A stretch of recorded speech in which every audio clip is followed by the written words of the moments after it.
సిద్దిపేట జిల్లా హుస్నాబాద్ పట్టణంలోని మినీ స్టేడియాన్ని అధికారులు క్రీడాకారులతో కలిసి మంత్రి పొన్నం ప్రభాకర్ సందర్శించారు.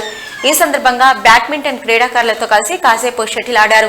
అనంతరం మున్సిపల్ అధికారులు క్రీడాకారులతో కలిసి స్వచ్ఛతా సేవా ప్రతిజ్ఞ చేయించారు. హుస్నాబాద్ పట్టణంలోని ఖాళీ స్థలాల్లో దోమలకు నిలయంగా మురుగునీరు, చెత్తా చెదారం లేకుండా చూసుకోవాలని పట్టణ ప్రజలకు సూచించారు.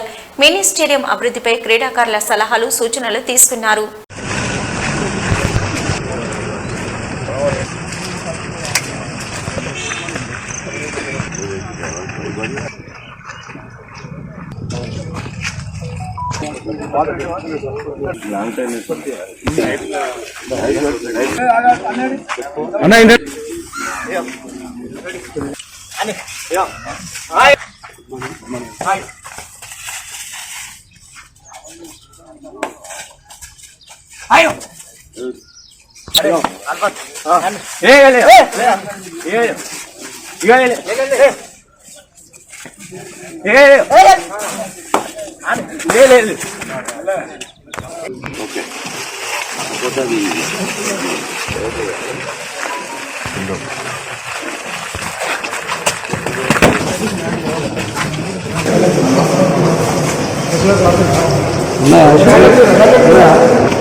చూడాలని కలలు కన్నారో అది ఒక స్వతంత్ర రాజకీయ భారతమే కాకుండా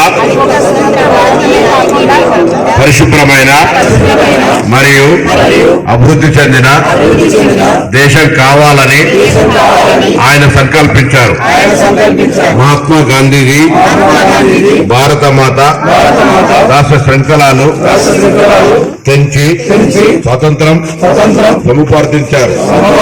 ఇప్పటి మన ప్రధాని కర్తవ్యం, ముఖ్యమంత్రి కర్తవ్యం అశుభ్రతను తొలగించి భారత మాతకు సేవ చేయటే. నేను పరిశుభ్రంగా ఉండడంతో పాటు పరిసరాల పరిశుభ్రత కోసం కొంత సమయం కేటాయిస్తానని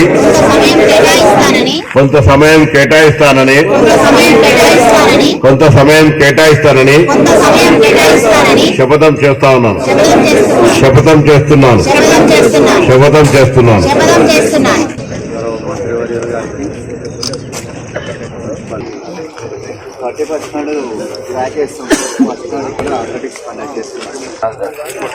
అందరినీ కోరేది ఏంటంటే మీ అందరి సహకారం ఉంటే స్టేడియంను అన్ని రకాలుగా అభివృద్ధి చేయడానికి నేను బాధ్యత.